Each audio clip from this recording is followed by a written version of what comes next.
within the human imagination, there are kind of templates of what it is to be human, and then the stories themselves kind of narrate these templates. Um, and that's the child, the hero, the warrior, those sorts of templates, right? Um, and one can, if one has this understanding, one can kind of listen to one's own stories. One can turn with the closed eyes, as it were, listen to the stories that one tells of oneself inwardly, and then contemplate them. What is this saying about who I am? What character in the story that I tell is me? And from a mystic perspective of mysticism, eventually all of the characters are expressions of the self, me. Mm. And if that's the case, So, so good. thank you. If that's the case, they can be used. Uh, you can work with them. You see, you can realize, oh, I am a hero, and how then, knowing that I'm a hero, how can I live in the world? Or, oh, I am a lover, and knowing that I am a lover, how is it that I can be in the world and live in the world? You see, so the stories give kind of models and paradigms for us. Love that so much. Because as you said, these stories that are sacred and their sacridities in my mind and my experience is that they encompass both our humanity and humanness, and Good. then bridge and deliver us to the truth that we are also greater than we could ever imagine, like a Yeah. god, like a goddess. And it's both. And the stories and the archetypes and the myth are truly this amazing technology for integrating ourselves really deeply, from a psycho spiritual standpoint, Hmm. from the level of being the most human and our raw basic instincts to then the most elevated aspects of self Yeah. Good. in the higher realm. So really Good. a really gorgeous elucidation what you're saying. And can you give an example to those listeners who perhaps haven't had a background in archetypes and working with gods and goddesses of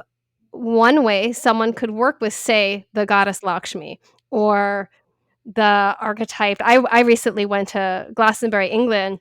And so I've been in these codes of Avalon and King Arthur and Mm. Morgana, and which is new for me. Doing these more like white Judeo-Christian, ironically, codes for Mm. me when I Hmm. grew up in the lands of more of the tantric and more recognizable Hindu gods and goddesses. Hmm. Good for you. Good for you. Yeah, I mean, the Irish is heritage is just full of just full of it. Um, So true. well, one if I could go to India here, and uh,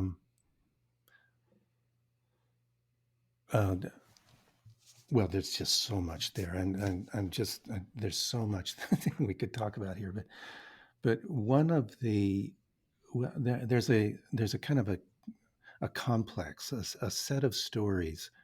Um, uh, Generally known as kind of Purana and Itihasa. Let me back up for a minute. If you notice that most kind of myths and stories begin with some sort of statement, "Once upon a time." Have you noticed that? So that there is this idea Absolutely. that the narrative is existing in some time that's outside of this time, but is in some way just exactly like this time. I mean, uh, uh, so it's kind of a collapse of time. It's kind of an eternal time. The myth, the story is Mm, eternal, love that.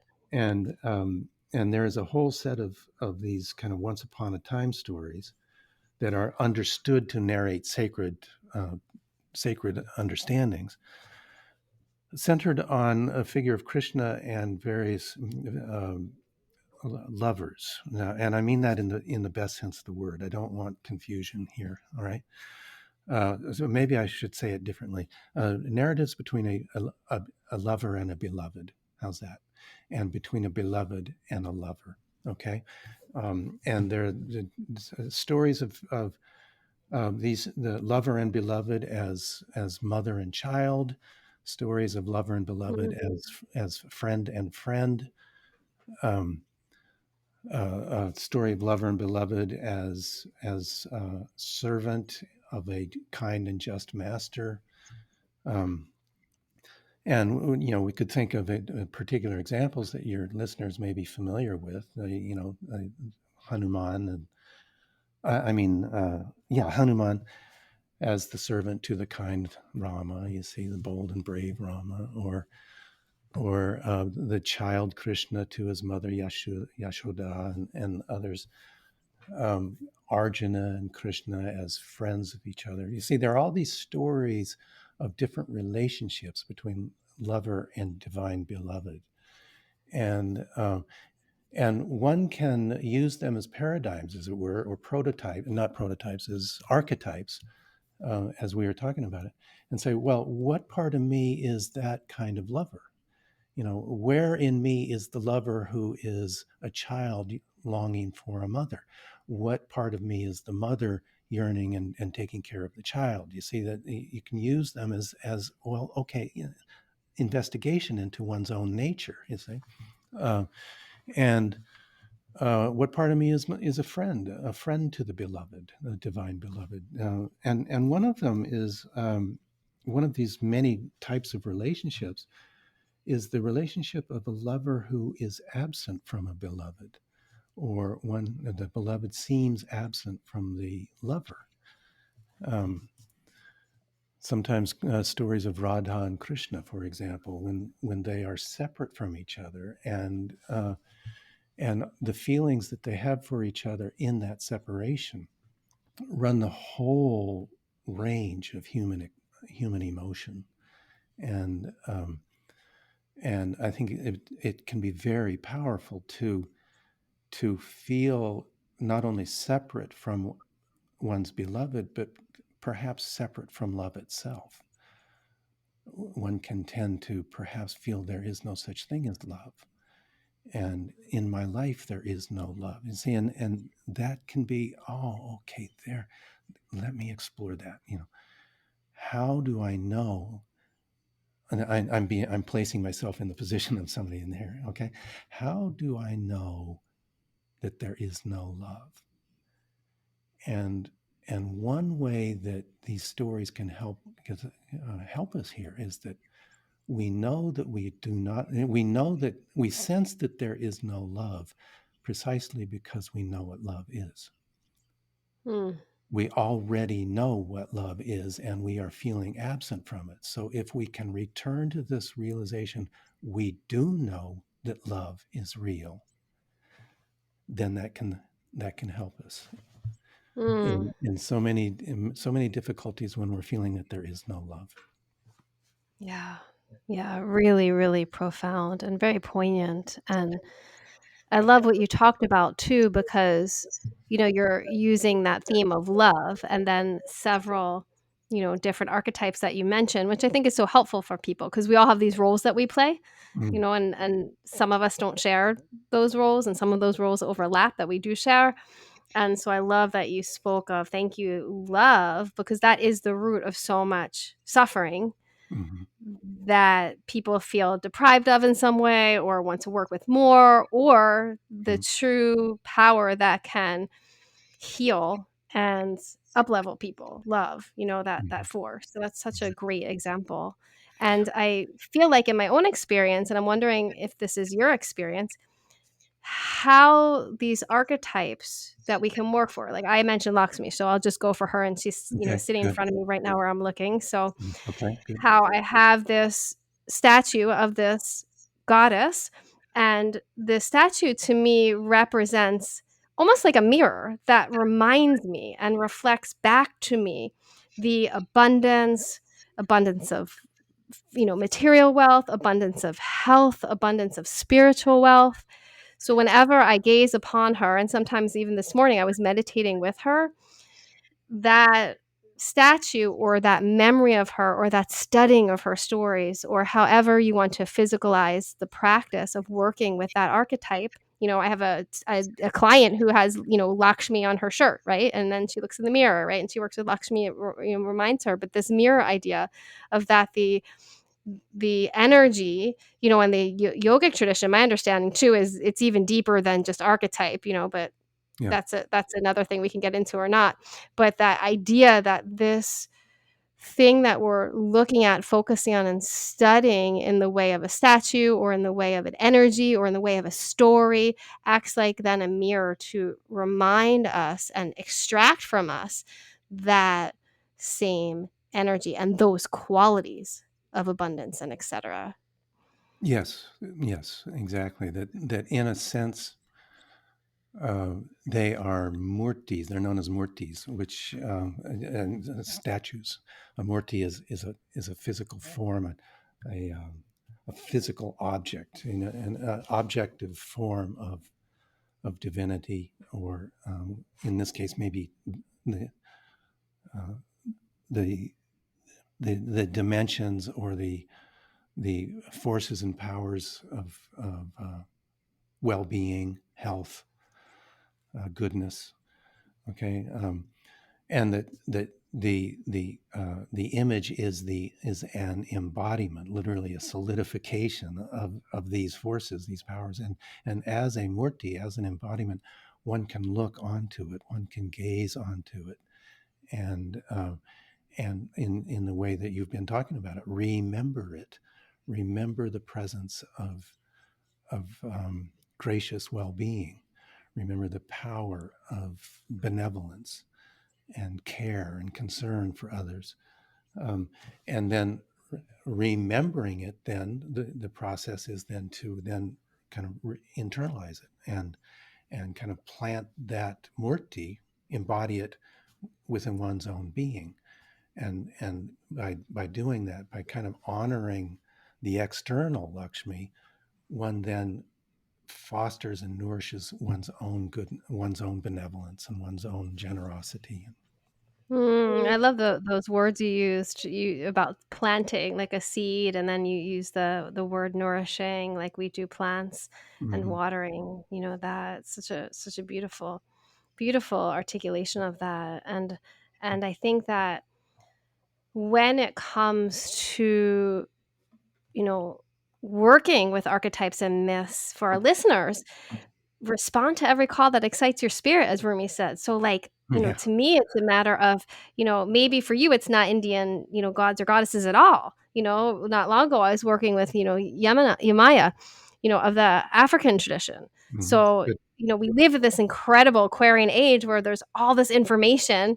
So, as modern mystics, we can really think about what Bill said, contemplate, and then think, okay, what's my perhaps familial lineage, and does that excite me? The Irish roots obviously excite Bill and they excite me. You Yeah. mentioned, Yes. or what you know maybe it's a Chinese, tradition, and Kuan Yin and compassion, right? So people can do research and really what archetypes are speaking to you, what are jumping out to you. And I think that I'm so passionate about mysticism in the way of what really lights us up, as opposed to, thinking of it like a chore or something dogmatic. So Oh yeah. Oh, I agree completely with you. It's illuminating. It lights us up. Yes. It's not a yeah, chore. It's a delight. no, the opposite. And something that is really important to talk about. So let's just start and go into that. Is this idea that the mysticism is a delight, and how it can be such? Because you and I share this stream of tantra, and I certainly bow and honor my yogic lineage of tantra, which really holds that, that we can use our modern day lives as gateways to experiencing our own divinity, and that we can use, tangible things and such, and that it also should be fun, and that life is a bummer. No, life is a gift, and there are all these challenges like you spoke of, and we have these existential questions then about why is there suffering, as you said, and why things have to be. And yet the fundamental reality that life is a gift. So, would you mind talking about Tantra? Because something that happened when I was a child on this tantric path, when I met you many moons ago, is that people would always say to me when I would mention very shyly, because no one at that point really was talking about yoga in Pennsylvania where I grew up or anything. And if I would mention, something about yoga, people would always say to me, "Oh, you're a Buddhist." And I Mhm. remember sometimes being like, "No," and then trying to explain as like an 11-year-old, and then sometimes just like being like, not even responding with accuracy. And so I feel like Tantra and the awareness of this lineage has started to burgeon, particularly the last, I don't know, 15 years, and become more in the collective consciousness, in the collective field. But yeah, would you mind speaking to, please, what is Tantra to you? How Tantra is this embodied practice to me that's very modern because it's very much about being in the world. And then also how it's different from Buddhism, which that could be a whole episode in itself. I understand that question. Absolutely. There is a very, very um, powerful and long-standing tantric Buddhism. Yeah, I just had The- Lama Soltream on the podcast. I don't know if you know her yeah. and Okay. her So work. yeah, the Vajrayana and other forms of Buddhism is very tantric. So wow. So are you asking what is tantra, or are you asking more my experience? Let's start with the okay. What? Yeah, it's a great question. I'm gonna let you decide.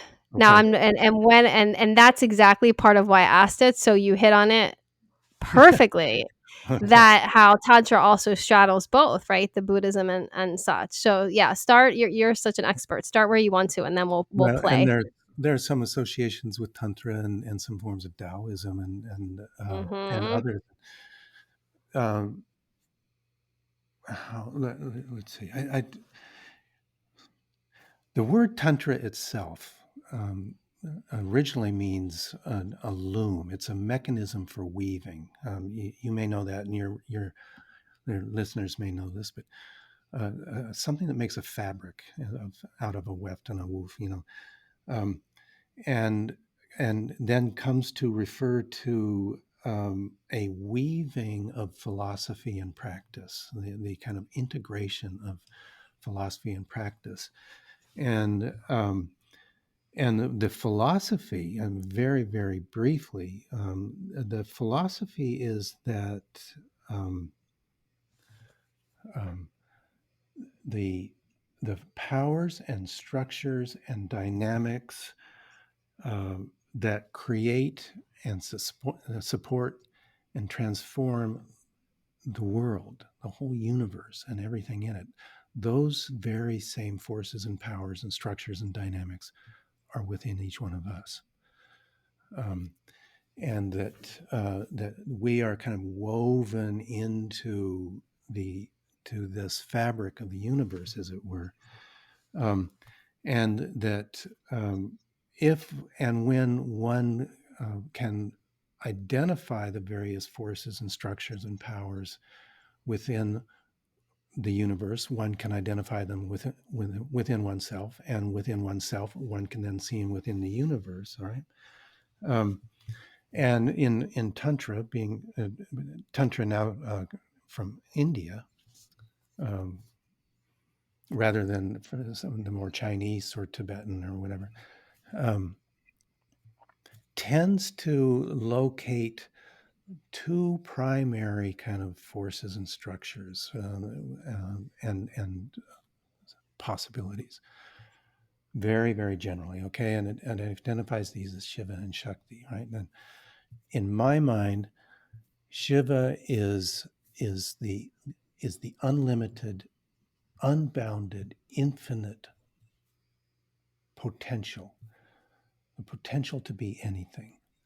The universe uh, arises because it has the potential to arise. If there were not the potential to arise, there would be no universe. All right. Shakti is the power of manifestation. Shakti is the force by which potential becomes actual, by which potential becomes manifest. All right, um, and uh, and so from the tantric perspective, the whole world and everything in it, and all events and moments and relationships, all of that is Shakti. All of that is the manifestation of what could possibly be.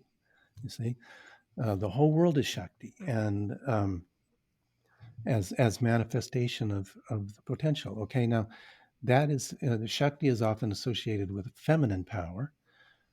Shiva's often associated in some ways as masculine. So, from a tantric perspective, we could say that the whole world is the goddess. See that everything is the goddess, and that being if that being the case, the goddess is also within me. You see, and so there are meditation techniques and uh, dances and artistic designs and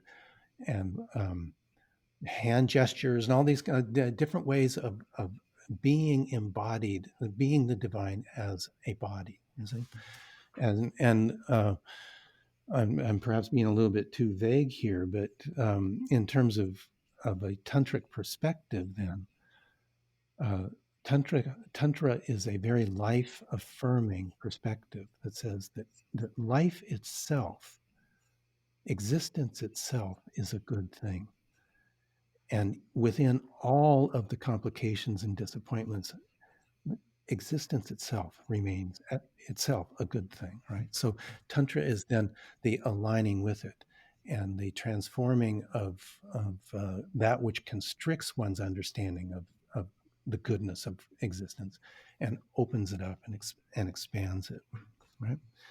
um, it's different Love that. from thank you. It's different from some other spiritualities and some yoga spiritualities that say existence is actually not a good thing and existence is a trap, and we need to turn away from the world. We need to turn from engagement with the world. You say Tantra says no, turn toward it, engage the world, Yeah. and in that Right. engagement find your own true deep freedom within it. Yeah. Yeah. And through that engagement, right? Truly, it's through being of this world, like you said, and in this world Mm-hmm. that distinguishes it. And you just gave such a, really helpful elucidation to what could be literally a whole podcast, like dedicated to that topic.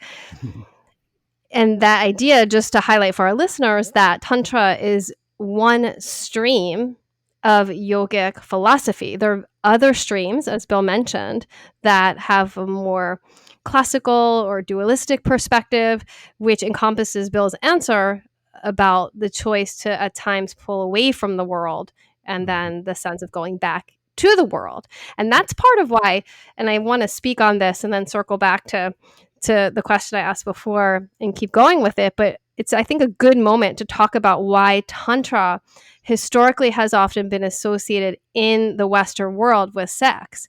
Because, for a long time, I remember being as a kid, even sometimes being a little embarrassed because you'd hear Tantra and it was like sex shop and sex this, sex that. And part of the history with Tantra is that, it was something, and you could, of course, detail a lot more uh, historically and accurately, but that it's a tradition that was really kept for the monks and people of the in the caste system, the higher caste, and so it was not really available um, to everyone. And then at some point, I'm not phrasing this well. Let me stop.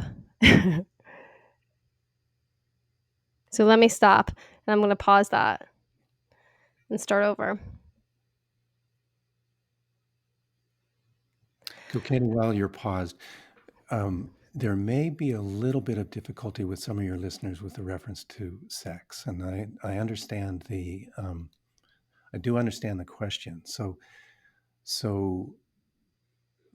can we in some way orient this? Well, then let's just keep going, okay? And I will kind of weave. I'll weave a response to that, okay? All right, Beautiful. Okay, okay. good.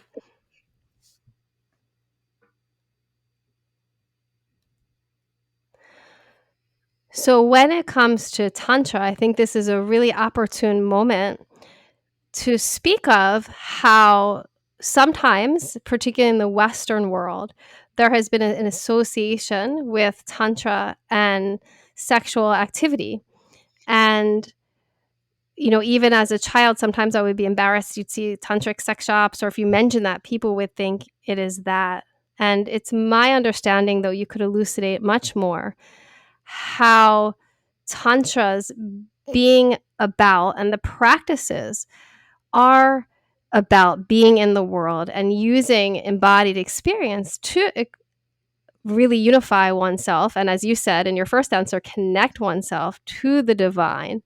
That sometimes mundane, quote unquote, activities such as, sex or things that would be of a certain householder lifestyle were perhaps shunned by some people. And Tantra, in some sense, got a quote unquote negative rap, perhaps by the monks of India, etc. So I don't know if you could speak a little bit to that as well. Yeah, there's the it's ripe for misunderstanding. We can say that the popular understanding of this is, I I think in some ways misled, or it goes in a direction that is not necessarily consistent with the ideology here. Okay, Mm-hmm. so in part, if I can try to put it into a larger context, um, Tantra, as we've said, is a world. Generally, now there are exceptions, but generally is a world affirming ideology that says existence is good. Okay, Tantra in general tends to say that the narratives that express this idea tend to identify masculine and feminine components, or male and female components of universe. It's all one. It's universe, you see, but um, and that the dynamics of the world are in some way the dynamics of masculinity and femininity, masculine and feminine. Okay, and one way to participate in that dynamics from an embodied perspective is through um, sexual activity. Now, from the perspective of Tantra, that sexual activity is understood to be sacred. And that is the whole point. It's sacred activity, and it's very prescribed. It takes place in situations that are not in any way, kind of licentious or um, exploitative in any way. It's an inner attitude that holds um, that embodiment and the powers and forces within embodiment can be honored and Mm, okay. really, really helpful. Really, really helpful. And I love how you spoke about that with Tantra, because that understanding of how it's our inner attitude, how we do anything, how we do what we do matters. So Mm, it's like whether we're making love, whether we're making food for the people we love, whether we're doing our job, right? It's that circling back to your brilliant word of presence. Presence, how we do what we do matter. And mm, thank you for really encapsulating this huge, complicated philosophy by those beautiful words. And I love how you put it, that existence itself is a good thing. Because we can go out on so many tangents, and we'll continue to do that. mm, But that's such a helpful, even when I say those words, right? And I'm sure our listeners will just feel like the truth of that, or relaxed, or soothed, or something by that. So that is really such a helpful and concise and pithy brilliant answer to this huge philosophical, question. And just to circle back to the question I asked about Buddhism, to point out my understanding, and I think this is very helpful, which actually is tantric to say of me, but the perspective that Buddhists really hold is the truth to some extent. And I have so many Buddhist friends that I honor and love, and so many Buddhist listeners, but this cornerstone perspective that life is suffering, right? And that is very much a return to concept that really is the foundation of Buddhism. Would you concur with that? Well, certainly it's known as the first noble truth of Gautama Buddha that holds, and his initial followers says that's the first truth, sarvam Yeah, dukkha. Uh, yeah. all that is suffering, and suffering is.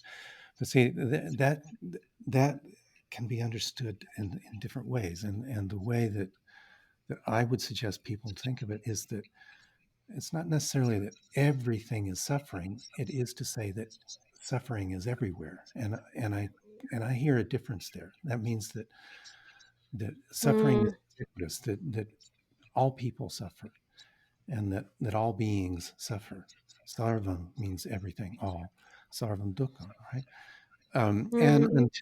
until one realizes that, one is naive and or selfish, self-centered. You see, so so it's an acknowledgement. And Patanjali uses the same word dukkha in his Yoga Sutra. I mean, the yoga is in a sense a way to solve or to what's the good word, to ease a sense of dukkha. Okay?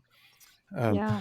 so yes, I would say, in a Buddhist context, yeah, sarvam dukkham, all is suffering. Okay, now that said, the Buddhist context says, well, that suffering comes from something. It arises from something, and there are different things different ways it's said to arise, but one is through not knowing and not recognizing the interconnectivity of all things. Um, the It's known as pratityat samutpada, the kind of the co arising of all things, that Could everything you say arises. that word again too, please? Excuse me. For Okay. for the Prat- listeners, I missed the Sanskrit word. Pratitya samutpada. That Pada. Samutpada means arising together, and pratitya means kind of in an almost sequential, almost in a way. It's like that Mm, that lovely. everything arises in a context, and so one is not separate from others' suffering, and we are all arising together in a sense. And I think more, I don't want to say deeply, but maybe perhaps subtly, um, we don't see the connections between things. We don't see how uh, thoughts lead to actions, and how actions then lead to sorrow and suffering. You see, uh, so that the idea is understand and know this interconnectivity,